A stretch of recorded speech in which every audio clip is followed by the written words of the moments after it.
Hello everyone, welcome to Gate Education.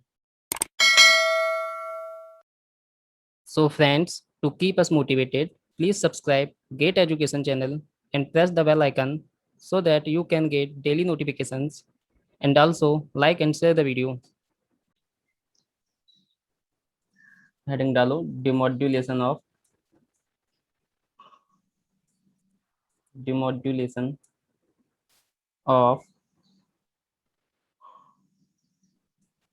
standard AM demodulation of standard AM signal.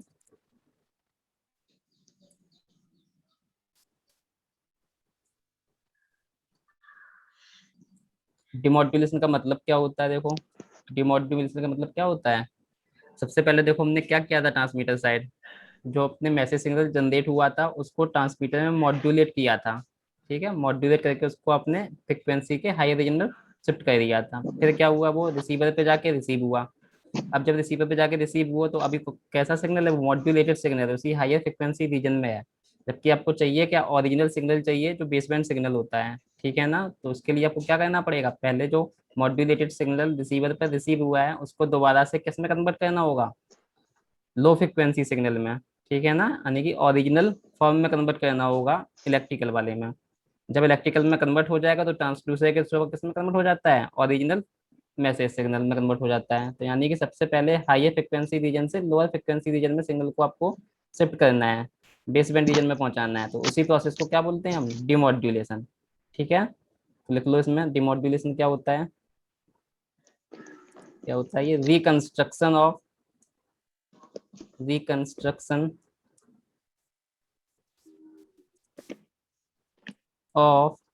Message signal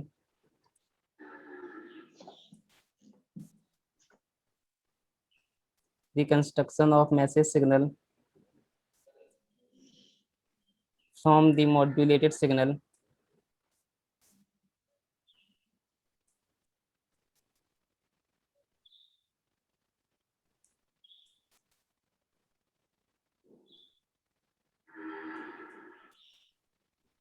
is called demodulation। क्योंकि modulated signal से आपको message signal को recreate करना, इसी को क्या बोलते हैं? डिमॉड्यूलेशन।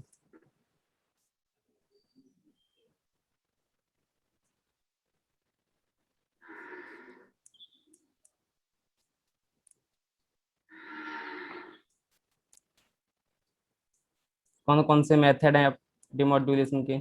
जैसे हमने जनरेशन में 2 मेथड पढ़े थे, ऐसे यहाँ पे भी कई सारे मेथड हैं, methods of demodulation.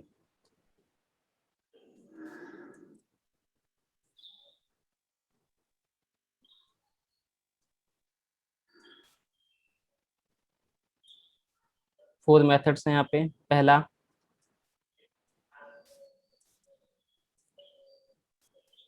स्क्वेला demodulator.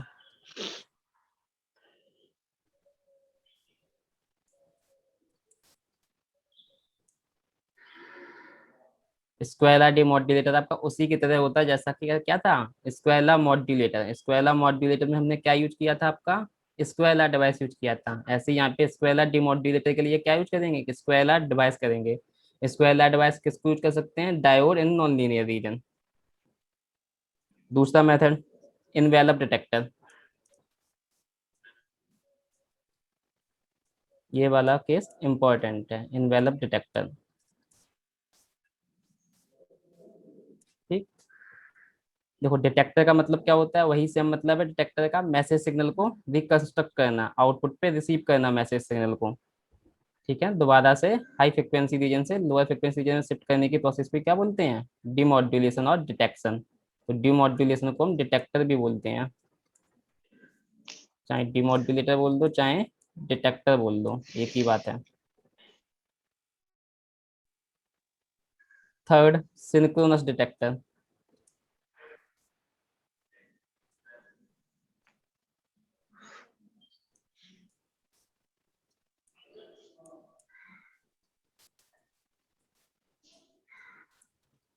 Also called coherent detector.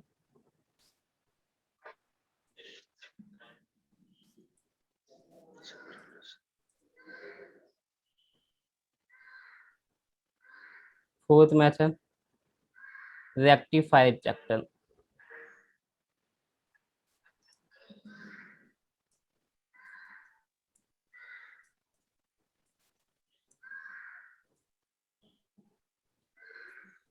ये जो स्टार्टिंग के दो मेथड हैं, these method are used for mu less than और equals to 1 and these two methods are suitable for any value of mu, any value of mu। तो पहले दो method के लिए म्यू क्या होना चाहिए, 1 या 1 से छोटा, और थर्ड एंड फोर्थ मेथड के लिए म्यू पे कोई लिमिट नहीं लगी हुई है, कोई भी वैल्यू चाहे 1 से छोटा हो, चाहे 1 से बड़ा हो, चाहे 1 के बराबर हो, सबके लिए वैलिड है ये। अब पहला हेडिंग डालो, स्क्वायर ला डिमोडुलेटर।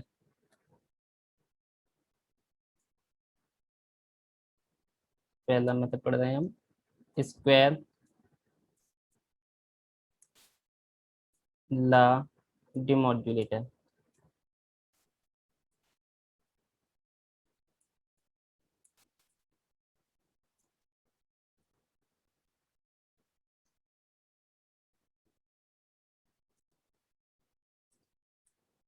स्क्वायर ला नाम से ही पता चल रहा है क्या चाहिए हमको, स्क्वायर ला डिवाइस चाहिए होगा इसमें।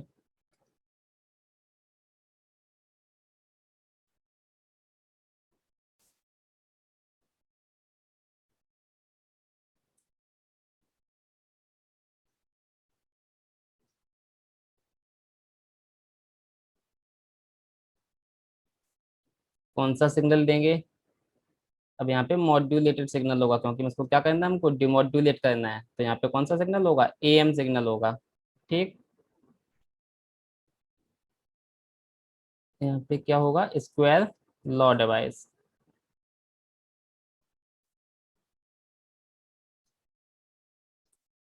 क्या ले लेंगे, डायोड।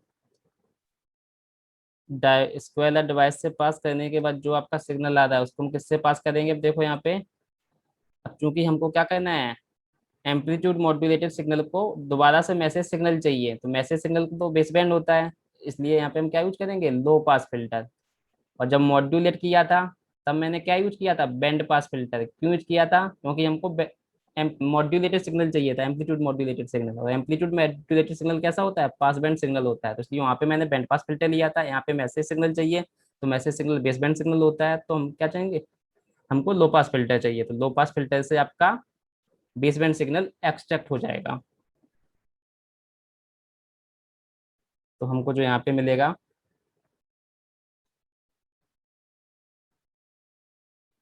उसको हम पास करेंगे कैपेसिटर से, तो जो डीसी कंपोनेंट होगा लो पास फिल्टर के आउटपुट पे, वो कैपेसिटर ब्लॉक कर देगा। आउटपुट पे हमको क्या मिल जाएगा, मैसेज सिग्नल। ठीक है, और अगर मैसेज सिग्नल में कुछ एम्पलीट्यूड में थोड़ा सा बहुत डिफरेंस है, तो क्या कर दोगे, एम्पलीट्यूड को स्केल कर दोगे, एग्जैक्ट वैल्यू एमटी आ जाएगी। ठीक है, तो इन जनरल यहाँ पे मान लीजिए कुछ स्केलिंग फैक्टर भी याद आया, तो क्या कर दोगे, इसके आगे एम्पलीफायर से पास करा दोगे, तो हमको क्या मिल जाएगा, सिमिलर एमटी मिल जाएगा।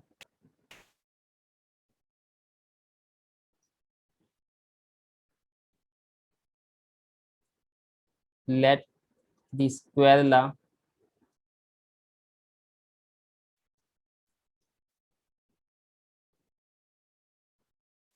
characteristic of diode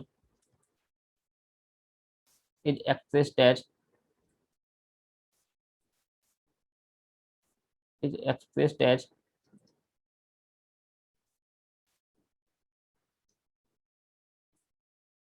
यहाँ पे इनपुट अपना क्या है, बी एन टी कितना है, एस ए एम टी है। यहाँ पे हम आउटपुट मान ले रहे हैं बी नॉट टी। तो स्क्वायर ला कैरेक्टरिस्टिक आपको कल ही लिखाए थे, किस फॉर्म में रिप्रेजेंट करते थे, ए 1 वी इन प्लस के ए 2 वी इन का स्क्वायर। सही है, कल मैंने ए नॉट भी लिया था यहाँ पे, तो ए नॉट आज नहीं लिया है, उससे कोई फर्क नहीं पड़ता है, तो जनरली इस टाइप में लिखा हुआ मिलेगा, इसलिए आज मैं इस टाइप से कर रहा हूँ, ए नॉट हटा दिया है। ए नॉट लोगे भी तो यहाँ पे देखो कैपेसिटर लगा है, इसको ब्लॉक कर देगा। ठीक है, तो ए नॉट आपका आउटपुट पे जानी ही नहीं है कैपेसिटर की वजह से। ठीक है, तो जनरली आपको जो आउट ये वाली इक्वेशन लिखी मिलेगी किसी भी जगह, स्क्वायर इस फॉर्म में ही मिलेगी, A 1 V in plus A 2 V in का स्क्वायर। बट ऐसा नहीं है कि हमेशा यही मिलेगा, आगे भी डीसी टाइम भी हो सकता है और हायर पावर भी हो सकती हैं, तो उसके अकॉर्डिंग बस आपको क्या करना है, स्क्वायर करना है, क्यूब करना है, फिर इसको लो पास फिल्टर से पास करना है और फाइनली आउटपुट मिल जाना है। तो उसमें कोई प्रोसेस सेम ही है, प्रोसेस कोई डिफरेंट नहीं है। बस आपको जिस तरह से एक्सप्रेस किया गया हो डायोड की कैरेक्टरिस्टिक को, वही वाला एक्सप्रेशन आपको यूज करना है। अब देखो वी इन कितना है, एस ए एम टी के बराबर है। एस ए एम टी होता कितना है, ए सी 1 + के M T cos 2 pi F C T. ठीक। अब क्या करो, इस वैल्यू को उठा के इस एक्सप्रेशन में पुट कर दो। करो पुट। क्या हो जाएगा यहाँ से, V naught T equals to A1, किसको पुट कर देना है, इसको पुट कर देना है। तो ये कितना है, ए C 1 + K A M T cos 2 pi F C T plus A2 A C 1 + K A M T into cos 2 pi F C T. क्या करना है, इसका स्क्वायर करना है। स्क्वायर को यहाँ पे ओपन कर दो, इधर इसको ओपन कर दे रहा हूँ, तो क्या मिल जाएगा, A1 AC cos of 2 pi F C T plus K A1 AC A1 AC K A M T cos 2 pi F C T plus K A2 AC square 1 + के एम टी का square कर दो, तो कितना आएगा, 1 + K square M square T plus K 2AB, 2 K A M T और cos का square कितना हो जाएगा, cos square 2 pi F C T.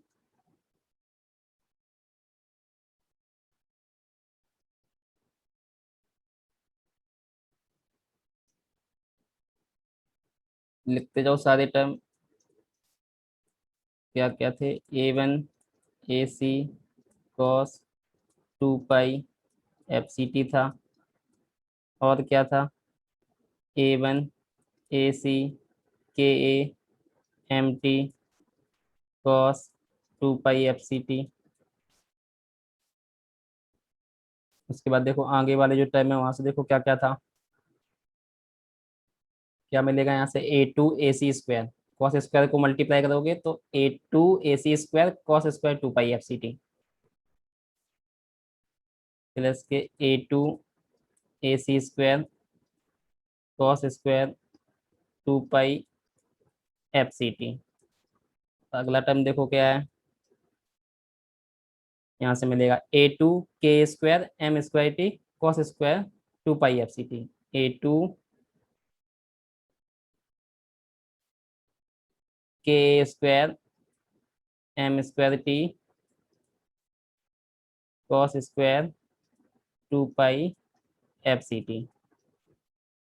इसके बाद लास्ट टर्म क्या था, A2 AC भी था ना, यहाँ पे AC भी लिख लो, यहाँ पे AC भी है,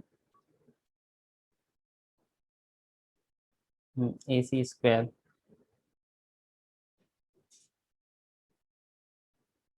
AC square plus K A2 AC square twice K A M T cos 2 pi F C T.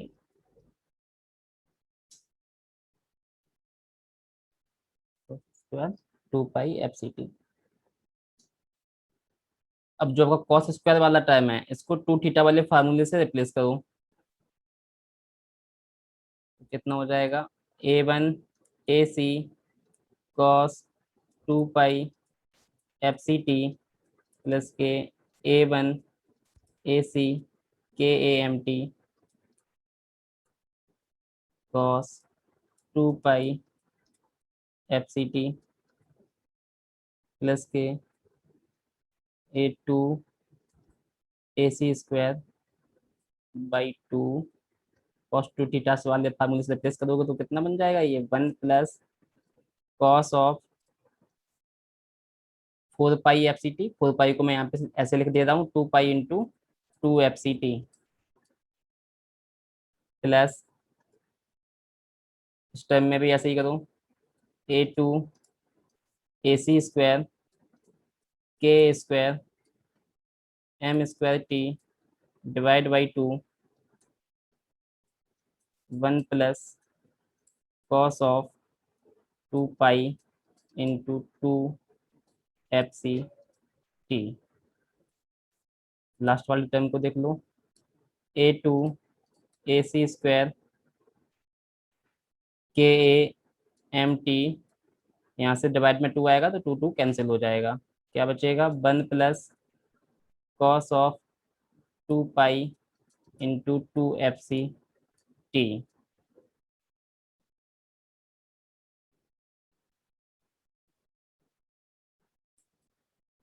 तो ये हमको क्या मिल गया है, स्क्वायर लार्ज डिवाइस के आउटपुट पे आपको ये सिग्नल मिल रहा है। स्क्वायर लार्ज डिवाइस के आउटपुट पे आपको ये सिग्नल मिल रहा है। अब इसको हम किससे पास करा रहे हैं, लो पास फिल्टर से। लो पास फिल्टर का मतलब कहाँ से कहाँ लाई करेगा, आपको क्या चाहिए, मैसेज सिग्नल चाहिए, तो लो पास फिल्टर आपका कैसा होगा, लो पास फिल्टर आपका ऐसा होगा।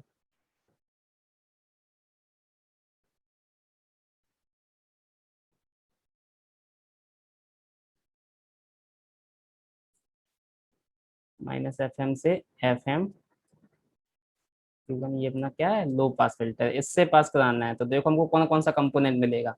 पहला कंपोनेंट ये कहाँ पे है, FC पे है, तो नहीं मिलेगा क्योंकि फ्रिक्वेंसी रेंज यहाँ पे क्या है, -FM से FM तक वैल्यू 1 है, अदरवाइज 0 है, तो लो पास फिल्टर से पास करा रहे हैं।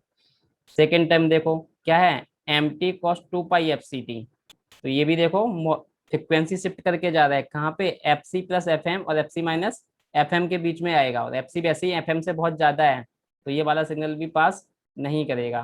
तो लो पास फिल्टर इसको क्या कर देगा, ब्लॉक कर देगा। इस वाले टाइम में देखो दो टाइम मिलेंगे, एक तो यहाँ से DC वाला मिलेगा, एक cos 2 पाई इंटू 2 FCT मिलेगा। अब देखो यहाँ पे फ्रिक्वेंसी कितनी है, 2FC, तो 2FC वाला टाइम तो, क्योंकि ये तो 2FC पे जाएगा, तो 2FC तो और ज्यादा दूर हो गया है, ठीक है, तो ये वाला भी पास नहीं होगा। लेकिन DC कंपोनेंट तो 0 पे मिलेगा, DC कंपोनेंट फ्रिक्वेंसी कितनी होती है, 0, तो ये वाला कंपोनेंट हमको मिलेगा। तो हमको लो पास फिल्टर के आउटपुट पे क्या क्या मिलेगा, लो पास फिल्टर के आउटपुट पे हमको यहाँ से क्या मिल रहा है, ये वाला टर्म मिल रहा है, A2 AC square by 2 plus, और कौन सा टर्म मिलेगा, ये वाला पूरा हो गया। इसको देखो ये वाला टर्म नहीं मिलेगा क्योंकि फ्रिक्वेंसी कितनी है, 2FC, यहाँ से तो ये मिलनी ही नहीं है। आगे वाले टर्म से मिलेगा, यहाँ पे देखो क्या आ रहा है आपका, M2T आ रहा है, तो M2T कहाँ से कहाँ लाई करेगा, -2FM से लेके +2FM तक, ठीक। तो ये वाला सिग्नल आपको मिलेगा लो पास फिल्टर के आउटपुट पे, कितने रीजन में, बस इतने रीजन में मिलेगा। इसके बाहर वाला रीजन होगा वो 0 हो जाएगा। A2 AC square KA square by 2 into M2T, तो M2T की रेंज होगी -2FM से +2FM, ठीक है। लेकिन ये मिलेगा कहाँ से कहाँ तक, सिर्फ -FM से +FM तक, क्योंकि उसके बाद तो लो पास फिल्टर क्या है, फ्रिक्वेंसी कंपोनेंट 0 हो जा रहा है। और क्या है, तो हमको कौन कौन सा कंपोनेंट मिला है, एक ये वाला कंपोनेंट मिला, और एक हमको ये 1 वाला मिला। यहाँ पे देख लो, यहाँ पे भी ये 2FC वाला तो नहीं मिलेगा, हायर फ्रिक्वेंसी है, पहला वाला मिलेगा। तो क्या हो गया, सिर्फ ये वाला मिलेगा, 1 से मल्टीप्लाई करोगे तो यहाँ पे क्या आएगा, MT वाला आएगा, और MT तो बेसबैंड सिग्नल है, तो इसी रीजन में आएगा -FM से +FM। तो कितना आ जाएगा आपका ये, A2 AC स्क्वायर KAMT, ठीक।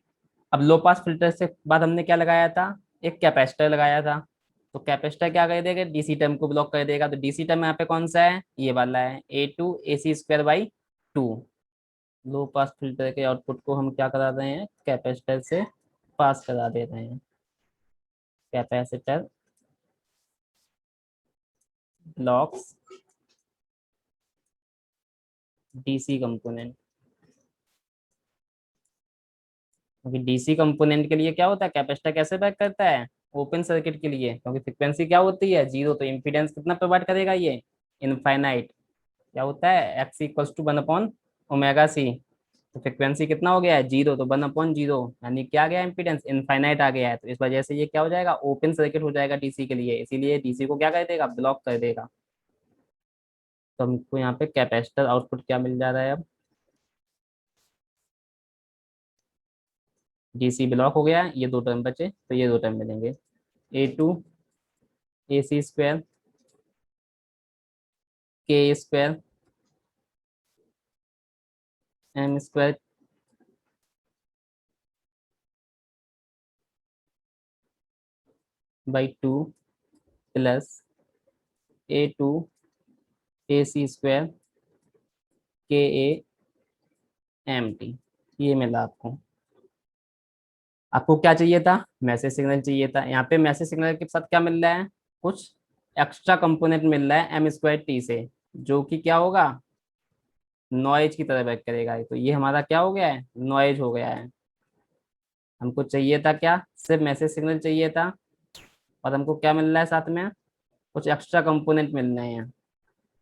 तो अभी यहाँ पे मैसेज सिग्नल का रिकंस्ट्रक्शन परफेक्टली पॉसिबल नहीं है, सिर्फ एक ही कंडीशन में पॉसिबल होगा, अगर इसकी स्ट्रेंथ बहुत कम हो जाए।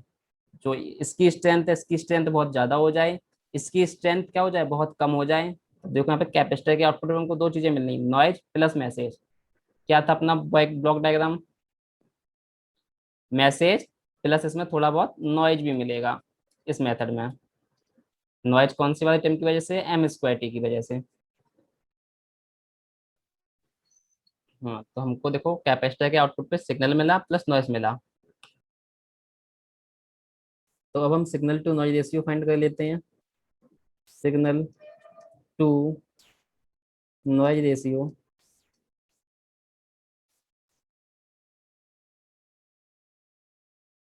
कितना हो जाएगा ये, सिग्नल देखो हमारे पास कितना था, जो मैसेज सिग्नल वाला पार्ट था वो कितना था, देखो मैसेज सिग्नल आपका था A2 AC² KMT, ये आपका मैसेज सिग्नल वाला पार्ट है। डिवाइड बाई नॉइज वाला पार्ट कितना है, A2 AC² K² M²T divide by 2। ये नॉइज हो गया है, और ये मैसेज सिग्नल वाला पार्ट हो गया है। तो सिग्नल टू नॉइज रेशियो आपको फाइंड कर लेना है। कितना आ जाएगा, यहाँ से सॉल्व करोगे तो A2 से A2 कैंसिल होगा, AC² से AC² कैंसिल होगा, एक के से कैंसिल हो जाएगा, MT की एक पावर कैंसिल हो जाएगी, तो यहाँ से बचेगा आपका 2, ये ऊपर पहुंच जाएगा, तो ट्वाइस अपॉन, और नीचे क्या बचा है आपका KA MT। तो ये आपका आ गया है signal to noise ratio, right. अब मैसेज सिग्नल आपका रिकंस्ट्रक्ट कब हो पाएगा, जब आपका नॉइज कम से कम हो और आपका सिग्नल की स्ट्रेंथ ज्यादा से ज्यादा हो, यानी कि हम बोल सकते हैं signal to noise ratio should be much greater than 1 for perfect reconstruction of message signal. यानी कि if signal to noise ratio is much greater than 1, only then message signal can be perfectly reconstructed, can be perfectly reconstructed।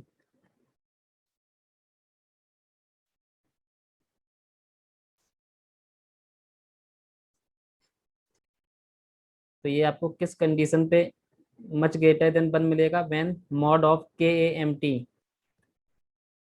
Is much less then 1 होगा। जब आपका mod of KAMT much less then 1 होगा, तो ये number क्या है, much less then 1 है। तो जब इसको डिवाइड करोगे मच लेस देन नंबर से 2 को, तो आपको क्या मिल जाएगा, मच ग्रेटर देन 1 मिल जाएगा सिग्नल टू नॉइज रेशियो। तो यानी कि signal to noise ratio much greater than 1 होने के लिए आपको कंडीशन चाहिए मॉड ऑफ के ए एम टी की जो मैक्सिमम वैल्यू है that should be much less than equals to 1। उस टाइम पे आपका मैसेज सिग्नल का रिकंस्ट्रक्शन हो जाएगा। Now if signal to noise ratio is less than और इक्वल्स टू 1, तो क्या हो पाएगा पॉसिबल मैसेज सिग्नल का reconstruction. In that case message signal can not be perfectly reconstructed because the noise part is also having a sufficient strength compared to message signal। देखो, if signal to noise ratio is less than equals to 1, then message signal cannot be reconstructed। message signal cannot be reconstructed।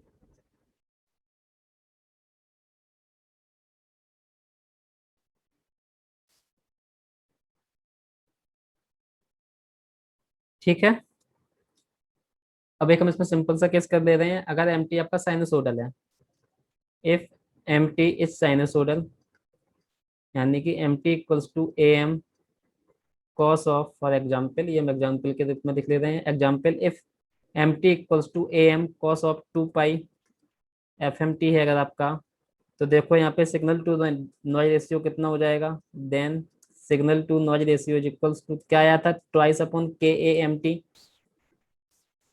तो कितना हो जाएगा यहाँ से ये 2 upon के A M T कितना है A M cos of 2 pi F M T.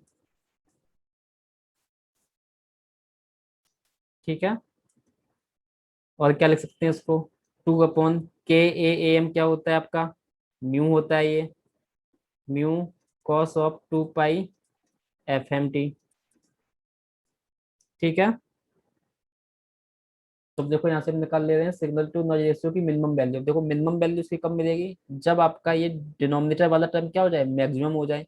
अब इस डिनोमिनेटर टर्म की मैक्सिमम वैल्यू कब मिलेगी, मैक्सिमम वैल्यू कितनी होगी इस डिनोमिनेटर टर्म की, ये म्यू होगी, क्योंकि mu cos of 2 pi F M T, cos of 2 pi F M की मैक्सिमम वैल्यू कितनी है 1 है, एम्पलीट्यूड में मल्टीप्लाई किससे है, म्यू से है। तो क्या हो जाएगा 2 अपॉन इस डिनोमिनेटर टर्म की मैक्सिमम वैल्यू कितनी आएगी, म्यू आएगी। तो सिग्नल टू जो नॉइज रेशियो है वो मिनिमम कितना हो सकता है, 2 अपॉन म्यू हो सकता है। ठीक है, या तो 2 अपॉन म्यू होगा या फिर इससे ज्यादा ही आंसर आएगा। ठीक है, तो मिनिमम वैल्यू इतनी है। Now let signal to noise ratio की जो मिनिमम वैल्यू हम मान लेते हैं क्या है, दैट इज 100। अगर वैल्यू 100 मिनिमम वैल्यू इतनी है तो या तो 100 रहेगी या 100 से ज्यादा रहेगी। यानी कि यहाँ से क्या मतलब निकल रहा है, signal to noise ratio should be greater than और इक्वल्स टू 100 हो रहा है, which satisfy the condition signal to noise ratio is much greater than 1। अब देखो इस कंडीशन पे म्यू कितना आएगा, तो 100 इक्वल्स टू क्या हो जाएगा, ये वैल्यू है कितनी मिनिमम की, signal to noise ratio minimum है कितना 2 अपॉन म्यू। तो यहाँ से देखो म्यू कितना आ जाएगा, म्यू इक्वल्स टू 2 अपॉन 100, यानी कि 0.02। ठीक है, अब म्यू आपका इतना आ गया, इसके रिस्पेक्ट में आप ईटा निकालो। ईटा देखो कितना आएगा, mu square upon 2 plus mu square, value put कर दो म्यू की, 0.02 का स्क्वायर अपॉन 2 प्लस 0.02 का स्क्वायर। इसको सॉल्व कर दो तो देखो ये आ जाएगा approximately 0.0019, which is equals to, इसको परसेंटेज में कन्वर्ट कर रहे हैं तो किससे मल्टीप्लाई कर देंगे, 100 से मल्टीप्लाई कर देंगे। तो percentage of eta will be equals to 0.00019 into 100। कितना आ जाएगा ये देखो यहाँ से, ये आपका आ जाएगा 0.019, which can be approximated at 0.02%। अब देखो ईटा परसेंटेज ऑफ ईटा कितना आ रहा है 0.02%, यानी कि ईटा तो बहुत कम हो गया। और ईटा होता क्या है, segment power to the total power. अब यानी कि ए एम की जो टोटल पावर इसमें मिल रही है हमको, वो क्या मिल रही है, सारी की सारी पावर कहाँ वेस्ट हो रही है, करियर में वेस्ट हो रही है। सिर्फ साइडबैंड में कितना पावर है 0.02% ओनली। ठीक है, तो this is the biggest drawback for the square law demodulator. तो यानी कि क्या इसमें इफिशियंट आपका पावर ट्रांसमिशन नहीं हो पा रहा है। कितना हो रहा है, क्योंकि जब म्यू इतना होगा, कितना होगा, म्यू इक्वल टू 0.02, तो उस टाइम पे ही आपका signal to noise ratio much greater than बने, और सिग्नल टू नॉइज रेशियो जब मच ग्रेटर देन बने तभी आपका मैसेज सिग्नल रिकंस्ट्रक्ट हो पाएगा। बट म्यू इक्वल टू 0.02 में दिक्कत क्या आ रही है, जो परसेंटेज ऑफ ईटा है दैट इज वेरी लेस, यानी कि side band power is very less. ठीक है ना, क्योंकि ईटा क्या होता है, ईटा होता है आपका side band power to total power का रेशियो। अब ईटा आया कितना है, 0.02%, यानी कि क्या है, P side band is equals to 0.02% of P T. यानी कि साइड बैंड में जो पावर है वो सिर्फ 0.02% ही है, सारी की सारी पावर कहाँ बेस्ट हो रही है, आपकी कैरियर में बेस्ट हो रही है। कैरियर में पावर बची है कितनी, 99 पॉइंट कितना हो जाएगा, ये 100 में से 0 पॉइंट गया तो 99.98% ऑफ पीटी। सारी की सारी पावर आपकी करियर में वेस्ट हो रही है। ठीक है ना, देखो ये बिगेस्ट ड्रॉबैक है, साइड बैंड में सिर्फ इतना ही पावर है और करियर में आपका पूरा का पूरा पावर करियर में ही जा रहा है। तो इसलिए square light demodulator practically preferred नहीं किया जाता है। To get high value of signal to noise ratio, क्या होगा, mu should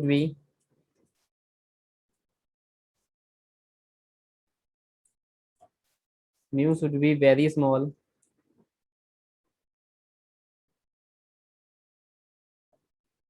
mu should be very small, correspondingly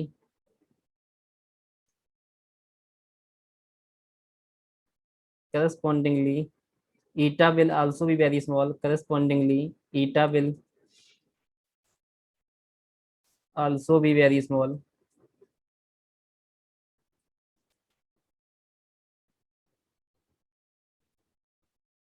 That is percentage of sideband power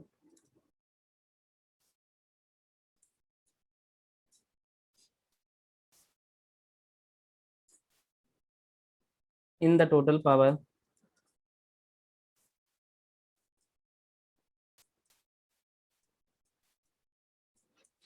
is very less.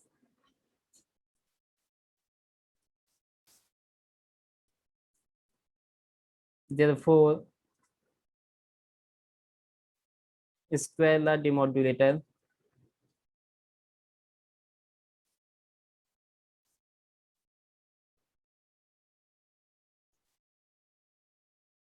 is practically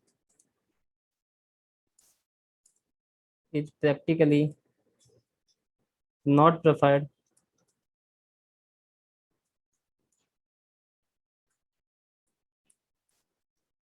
for AM demodulation.